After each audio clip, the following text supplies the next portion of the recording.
generasi saat ini memang banyak yang melupakan ya bagaimana kemudian situs-situs yang sangat bersejarah, baik itu di desanya, di daerahnya, atau di kotanya.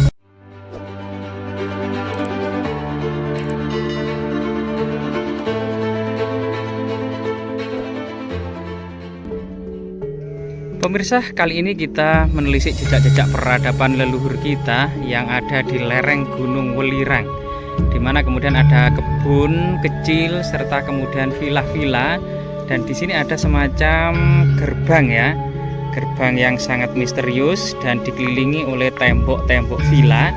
Kita coba memasukinya. Rahayu, rahayu, rahayu. Nah, di sini ada semacam lorong yang sangat panjang. Yang kiri kanan tembok, dan lebar jalan setapak ini sekitar 2 meter.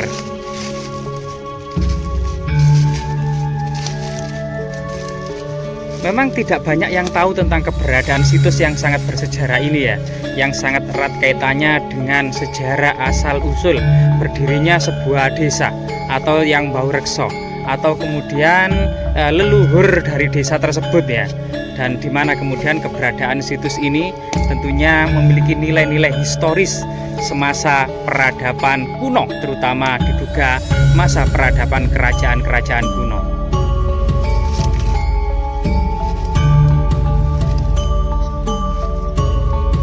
Kita sudah disambut dengan mekarnya bunga melati yang warnanya harum, serta kemudian bunga kemuning ya di area ini.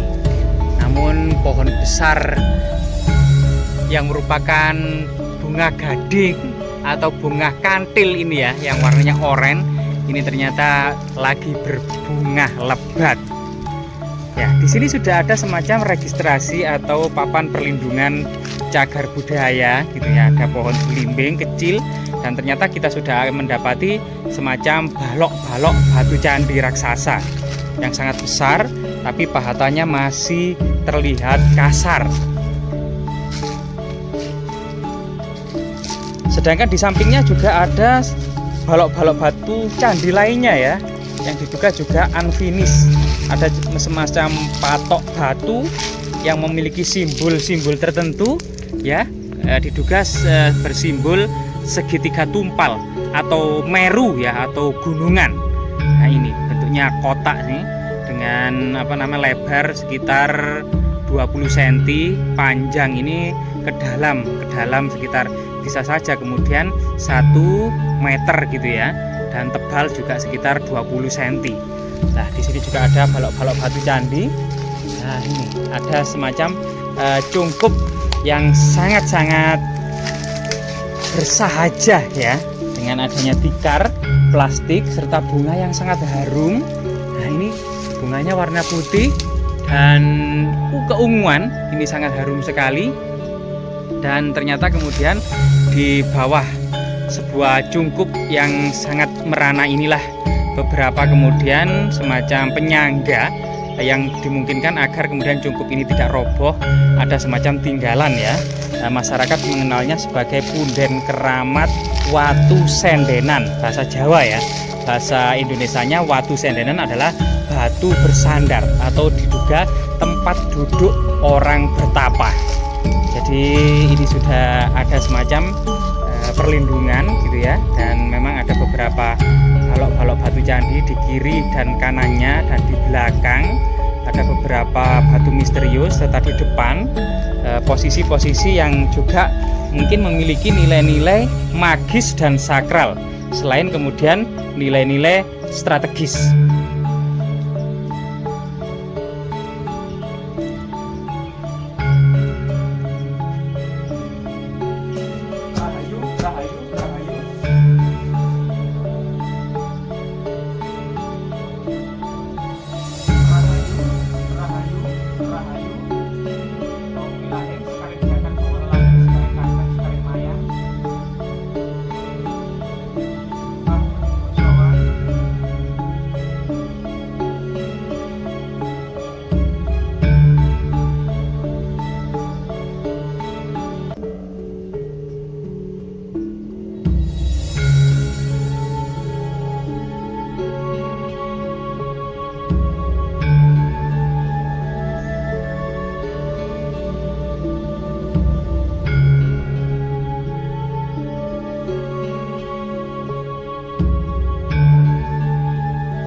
Pemirsa, kita mendapati sebuah situs yang sangat bersejarah berupa balok-balok batu candi dan sebuah makara pipih tangga candi.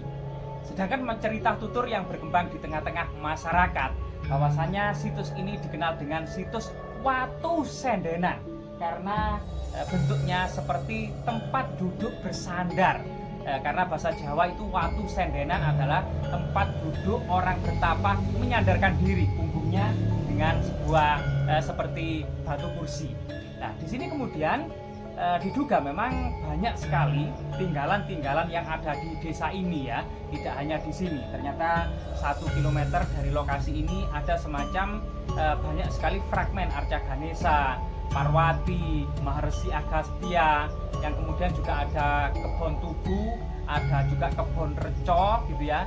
Selain memang situs Watu Sendenan ini, dan memang di Bukit Budak, bagian dari salah satu bukit di lereng Gunung Welirang ini ternyata banyak juga tinggalan, misalnya reco lanang, reco wedok, watu koco, watu dandang, fragmen awal Avalokiteswara ya, semacam Arca Kendedes, termasuk fragmen Arca Ganesha yang masih ada di halaman warga. Artinya memang di lokasi ini dahulunya, terutama di masa peradaban kuno Hindu-Buddha, tentunya ada semacam akademi, ada semacam asrama para pertapa, ada semacam para empu yang sedang memahat batu-batu keras ini menjadi semacam sebuah bahan-bahan untuk pembuatan candi yang besar dan megah pada masanya.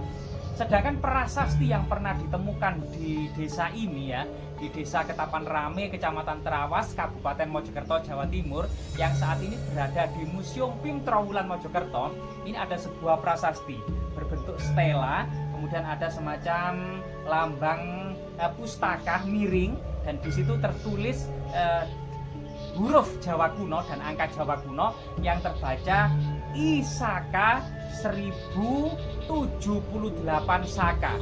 Jadi 1078 Saka yang dijadikan Masehi menjadi tahun 1156 Masehi, 1156 Masehi, yaitu pada masa Jayabaya, masa kerajaan Kadiri di puncak kejayaannya. Sehingga kemudian Kadiri dari lereng Gunung Welirang tentunya sangat jauh, karena ini memang lokasi ini lebih dekat berbatasan dengan Pasuruan dan Mojokerto. Dan di sini kemungkinan memang pada masa lalu, pada masa kerajaan Kadiri, ini bagian dari sebuah tanah yang sangat istimewa, yang memiliki nilai-nilai privilege sebagai pusat para resi, pusat para pertapa, dan orang-orang yang membina masyarakat dalam sebuah landasan kosmologi, landasan spiritual, dan landasan peradaban kuno yang tentunya sendi-sendinya berdasarkan pada agama Hindu dan Buddha.